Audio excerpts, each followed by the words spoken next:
Post delivery आईला आणि बाळाला एका रूममध्ये ठेवायचं.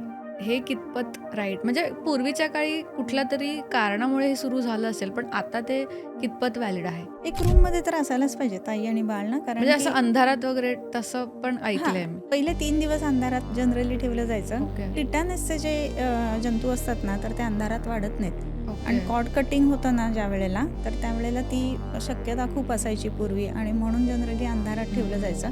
आणि म्हणून जे 16 संस्कार आहेत ना, त्याच्यामध्ये चंद्र-सूर्य दर्शन हा एक संस्कार म्हणून आलेला आहे, की ते 12वा दिवस झाल्यानंतर मग बाळाला बाहेर काढायचं. म्हणजे ह्या इन्फेक्शन्स होऊ नयेत याची काळजी असायची.